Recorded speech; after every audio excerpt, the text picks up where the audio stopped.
Good morning, everybody. My first book for today is called The Market Square Dog by James Herriot. On market days, when the farmers around Derby brought their goods to the little town to sell, I used to take a walk across the cobbled square to meet the farmers who gathered there to chat. One of the farmers was telling me about his sick cow when we saw the little dog among the market stalls. The thing that made us notice the dog was that he was sitting up, begging in front of the stall, selling cakes and biscuits. "Look at that little chap," the farmer said. "I wonder where he's come from." As he spoke, the stall holder threw him a bun, which the dog devoured eagerly. But when the man came round and stretched out a hand, the little animal trotted away. He stopped, however, at another stall, which sold eggs, butter, cheese, and scones. Without hesitation, he sat up again in the begging position, rock steady, paws dangling, head pointing expectantly. I nudged my companion. "There he goes again. I always think a dog looks very appealing sitting up like that." The farmer nodded. "Yes, he's a bonny little thing, isn't he? What breed would you call him?" "A cross, I'd say.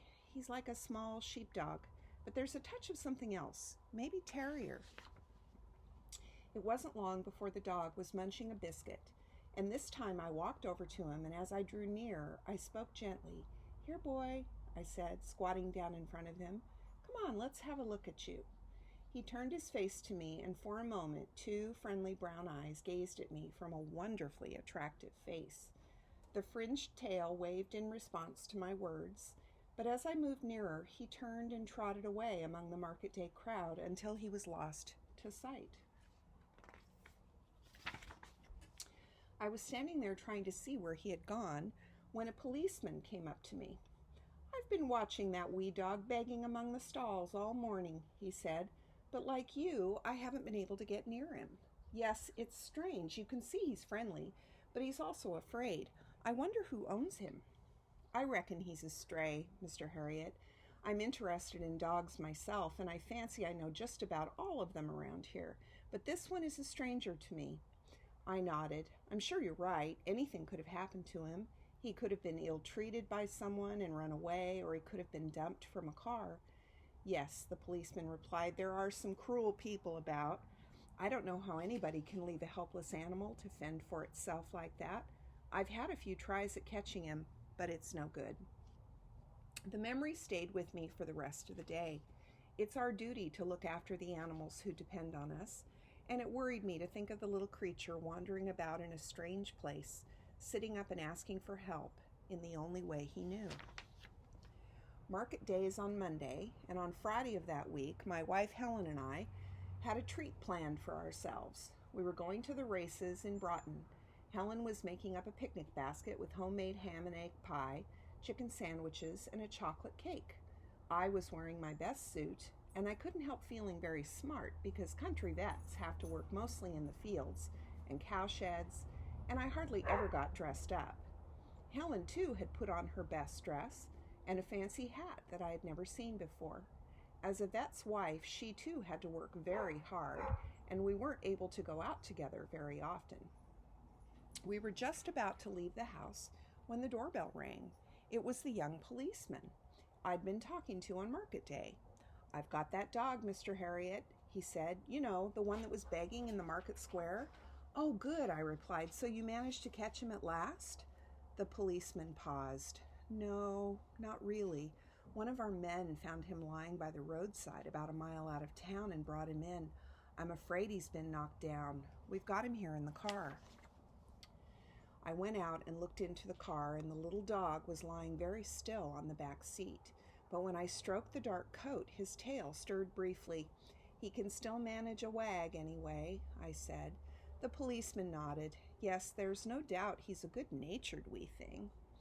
I tried to examine him as much as possible without touching because I didn't want to hurt him, but I could see that he had cuts all over his body, and one hind leg lay in such a way that I knew it must be broken.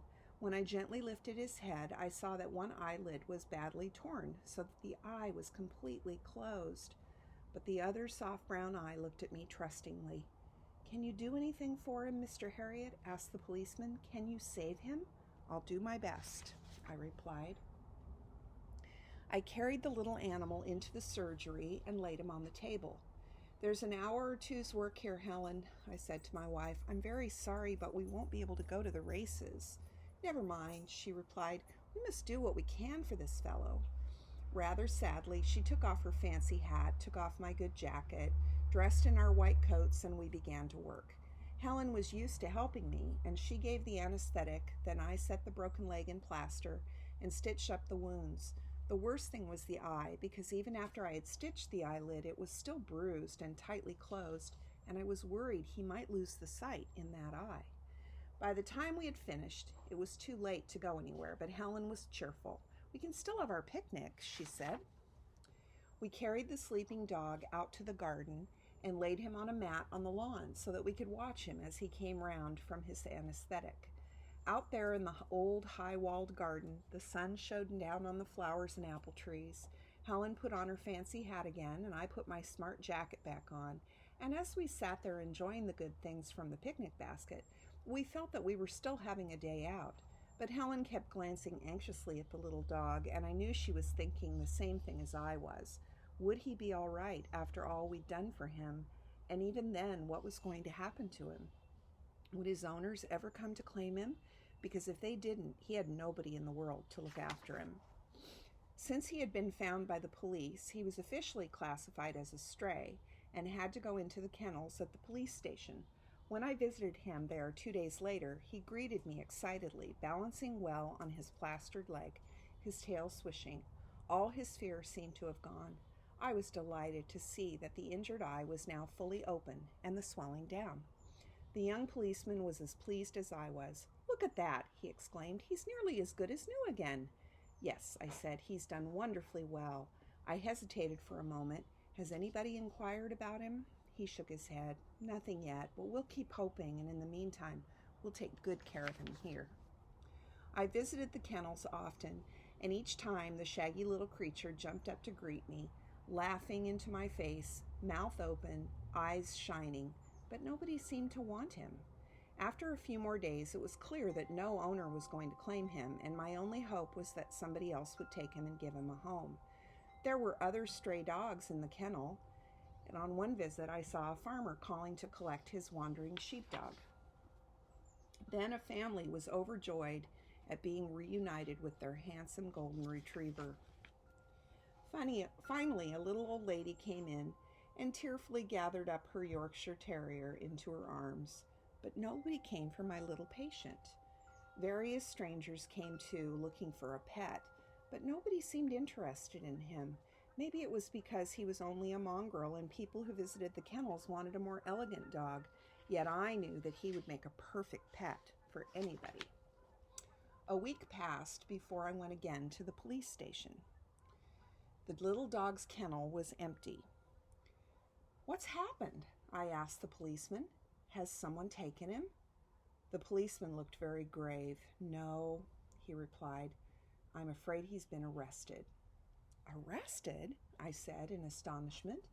"What do you mean?"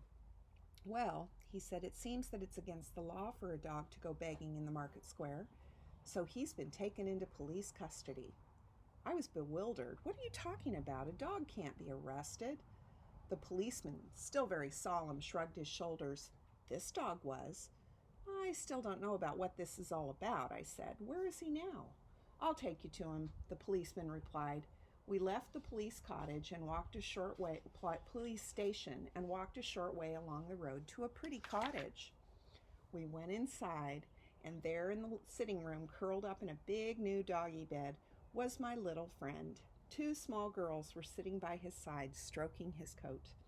The policeman threw back his head and laughed. "I've just been kidding you, Mr. Harriet. This is my house, and I've taken him as a pet for my 2 daughters. They've been wanting a dog for some time, and I've got so fond of this wee chap that I thought he'd be just right for them." A wave of relief swept over me. "Well, that's wonderful," I said, and I looked at his kind face gratefully. "What's your name?" I asked. "Phelps," he replied. "P.C. Phelps, and they call me Funny Phelps at the police station because I like playing jokes on people." "Well, you certainly took me in," I said. "Arrested, indeed." He laughed again. "Well, you've got to admit he's in the hands of the law now." I laughed too. I didn't mind having the joke played on me because, funny Phelps or not, he was obviously a nice Phelps and would be a kind master for my doggy friend.